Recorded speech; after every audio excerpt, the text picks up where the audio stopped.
Joining me now is Doug Weed, a presidential historian, former advisor to President George H.W. Bush, and author of Inside Trump's White House. Doug, I'll start, with the basic question. It seems like there is this half-life that's built into everything that we do in American life. I had a college professor who was a Sovietologist, who was, again, one of the last people to effectively study the Soviet Union as a major in college. She thought of herself as a dinosaur, and yet all of a sudden we see socialism starting to creep back in. It even seems now with 9/11, just 20 years ago, we have children on the brink of basically being able to drink.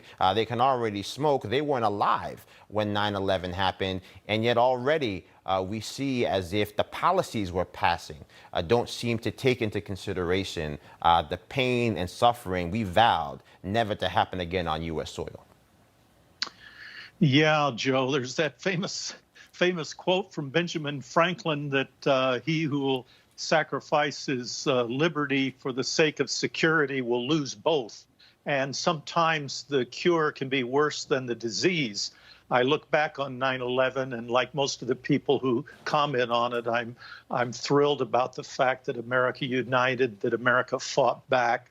But turning on its own people, spying on its own people, lying about that publicly, committing perjury in Congress, the director of national intelligence, these are shameful moments. And I think this is a shameful moment for Joe Biden to publicly say that the demonstration on January 6th was the worst moment in American history since the Civil War. One person died, a woman demonstrator who was shot by a Capitol Hill policeman. One person died. This was a chance, 9/11, where thousands of people died, for the president to take a lead and show that he cared. I felt that statement about the Capitol Hill demonstration was the worst event since the Civil War was really unfair to the people suffering who've lost loved ones in 9/11. Craig, I want to come to you because do we have Craig? Yeah, good to see you there, Craig. Yeah, look, here, when we look at what happened here, the state of our fractured union, is it possible that the terrorists actually got what they wanted?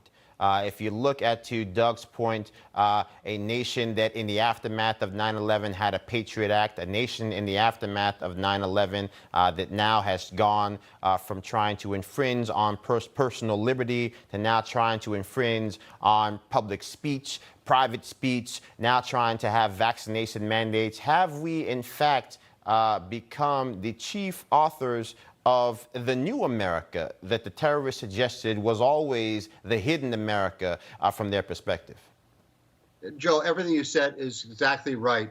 America is in a downward slide. Most republics over history, Rome, Greece, French, British, all fail in their third century. And I'm not sure that America is special enough to make it into its third century. We are committing suicide slowly. But to your point, too, is the terrorists won. The terrorists got everything they want. They got Afghanistan. They got our equipment. They got hostages.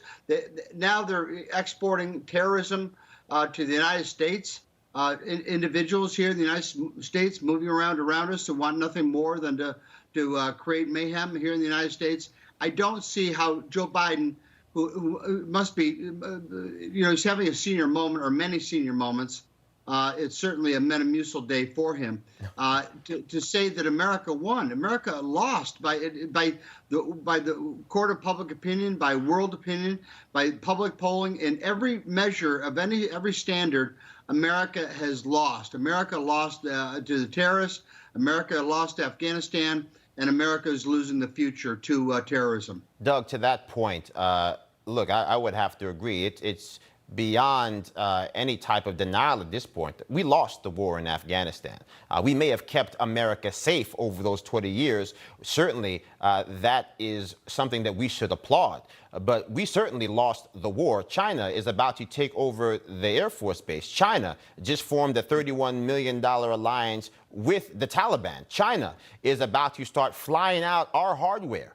To start actually deconstructing and reconstructing U.S. military hardware in their own image. Surely we can recognize the fact that this was a failed withdrawal, and in many ways, the manner in which we did it, leaving Americans behind, undermined the oath that we made to never forget and to honor those people who perished on 9/11.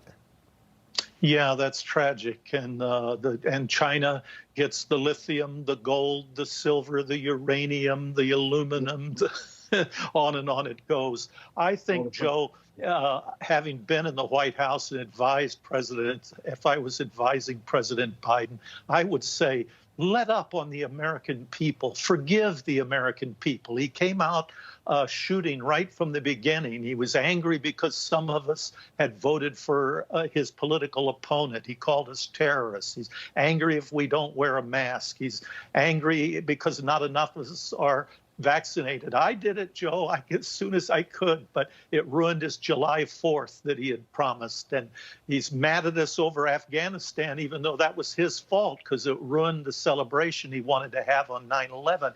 I think he should quit attacking the American people and unite the American people and bring us together. It's not America's fault.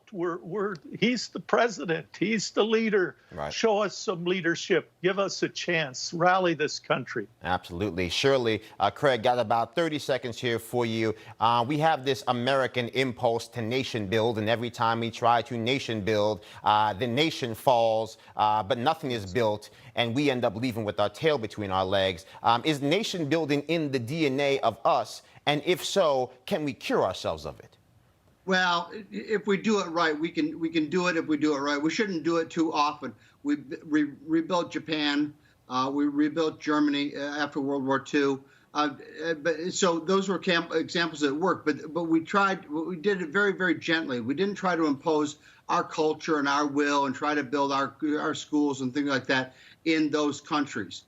We let them, in a manner of speaking, be themselves, right. While using some models of the Constitution and others to use as signposts for them along the way. Right. But we should be very, very cautious about nation building or imposing our will on other nations in the future. All right, Doug Weed, Craig Shirley. Could do this all day, guys, but unfortunately, got to go. God bless you both. Talk to you soon.